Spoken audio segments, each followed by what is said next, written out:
Hey there, English learners. Welcome back to the Speak English Flow, your favorite place to improve your English while talking about real-life topics that actually matter.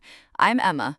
And I'm Mohin. Today, we're talking about something that makes so many learners nervous, ordering coffee and food in English. And by the end of this episode, you will never feel stuck at the counter again. Oh, this one is very real for me. I remember walking into a cafe and the barista said, "What size?" And I just completely froze. And then you probably smiled and pointed at the menu and said, "This one." Exactly. And in my head, I was thinking, I know English. I studied English. Why can't I say anything right now? Oh, that's painful. The words are right there in your head, but the moment someone is waiting for you, your brain goes completely blank. But why does that happen? I know these words. That's exactly what we're breaking down today. And here's the good news. It's not your English that's the problem. It's the pressure of the situation. And we can fix that today. Yes, please fix it. And if this podcast is helping you feel more confident in real English situations, Go ahead and subscribe to the Speak English Flow. It truly helps us keep making these conversations for you. every single subscriber means so much to us, and we're genuinely grateful for each one of you. Oh, and before we jump in, we have something really practical for you today. Yes, every episode comes with a free PDF, and today's is packed with the exact phrases you need at a cafe or restaurant. And it's not just a list. We've packed it with comprehension exercises and grammar practice so you improve your ordering skills and your English at the same time. 2 wins, 1 episode. You really can't lose. Grab it from the link in the description below. All right, let's get into it. So, why do we freeze when we're ordering? Here's the simple answer. When you feel nervous or under pressure, your brain switches into survival mode. And in that mode, your working memory, the part that holds sentences and phrases, actually gets smaller. Wait, so my brain is literally less capable when I'm nervous? Exactly. Think about it like this. Imagine you know your times tables perfectly at home, but then a teacher puts you in front of the whole class and says, "Quick, what is 7 times 8?" And suddenly, nothing. Oh, that feeling is very familiar. My mind goes completely white. Your brain is not broken. It's just distracted by the pressure. But here's the fix. When you have a few ready-made phrases prepared in advance, your brain doesn't have to search for the words. They're already there, waiting. No searching, no freezing. So the answer is having the right words ready before I even walk in. Exactly. Let's talk about exactly how to do that. The first thing, and this is a complete game changer, is to learn just 3 sentences. 3 sentences that work in almost every cafe and restaurant in the world. Only 3? Only 3. Sentence 1, "Could I have a coffee, please?" That's your ordering sentence. Fill in whatever you want. Coffee, tea, sandwich, soup. Sentence 2, "For here or to go." Now, you don't say that one, the staff says it, but knowing it's coming means you will never freeze when you hear it. Oh, that is actually really clever. Just knowing the question is coming makes it so much easier to answer. Because now you're not surprised, you're ready. And sentence 3, "That's all, thank you." Clean, complete, polite, done. Could I have a coffee, please? For here. That's all. Thank you. That is genuinely a full, successful cafe conversation. Exactly. Most cafe visits are exactly that short. You don't need a speech. You need 3 sentences that work every single time. 3 sentences. Could I have? For here or to go? That's all. Thank you. That's my starter kit. That is your entire starter kit right there. But what if I practice at home and then forget everything the moment I walk through the door? That's exactly where the second thing comes in. You need to say the phrases out loud, at home, before you go. Like talking to myself in the kitchen? Yes, exactly like that. Your brain learns speaking through your mouth, not through reading or thinking.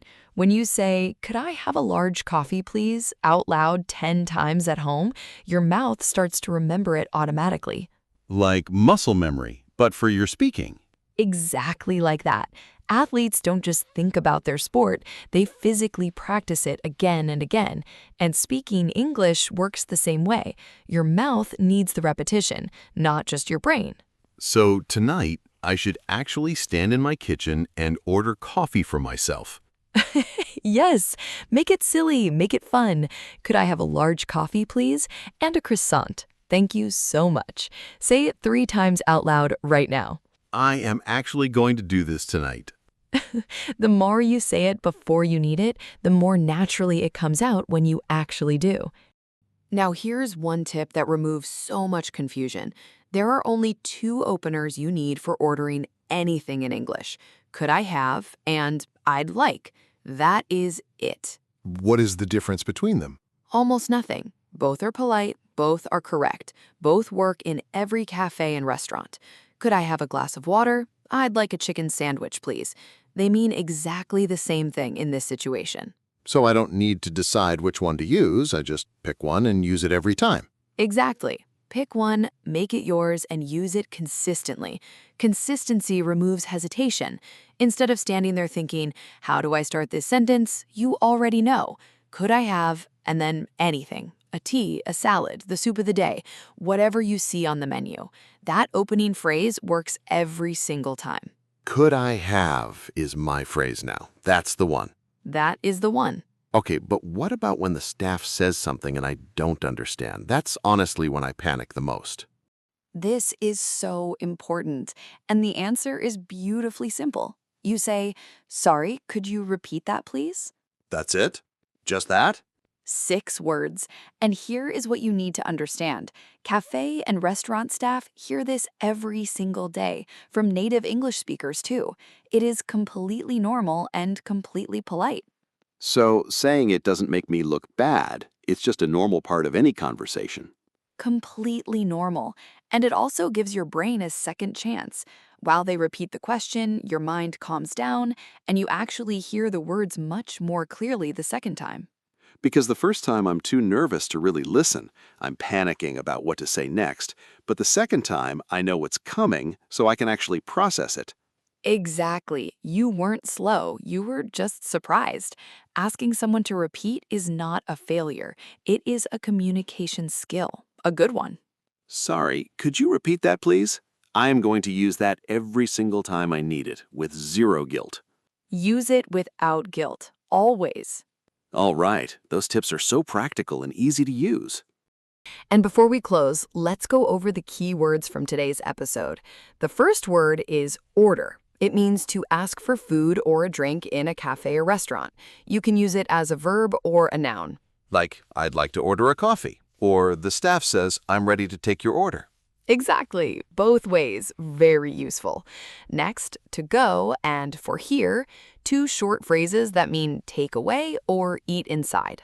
So when the staff asks for here or go, those are literally the only 2 answers you need. Short and perfect.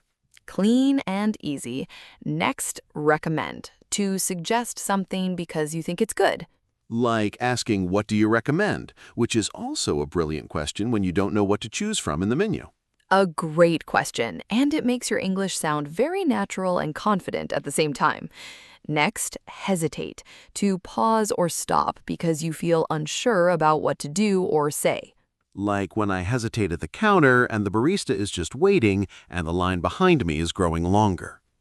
That exact feeling. Next, polite. Being kind and respectful in the way you speak to people. And could I have is so much more polite than just pointing at the menu and saying the name of the item. So much more polite. Yes, always. Next, clarify. To make something clearer, either by asking or explaining again. So when I say, sorry, could you repeat that, I'm asking them to clarify what they said. Perfect example. Next, portion. The amount of food that is served to one person at one time. Like small portion or large portion, or asking what portion sizes do you have? Very useful question at restaurants. And the last word, customize. To change something so that it fits exactly what you want. Oh, like can I customize my order? Less sugar, no ice, extra sauce, dairy-free milk? Exactly. Coffee shops especially love when customers customize, and now you have the perfect word for it. And those are your keywords from today. Use one of them in a sentence this week, and they will stick with you forever. Try just one. That's enough to start. Those words are so useful, especially when you're ordering in a real cafe or restaurant in English. I love how naturally they just come up in everyday conversation. All right, that officially wraps up today's episode. Don't forget to grab your free PDF in the description. All the key vocabulary, takeaways, and exercises are in one place waiting for you. And if this episode helped you feel more confident the next time you walk up to a cafe counter, Please subscribe to the Speak English Flow and share it with one friend who needs it. that one share truly means the world to us. Just one friend, that's enough. See you next time on the Speak English Flow. Your progress doesn't end here. Click on the next video to keep your English growing. Bye.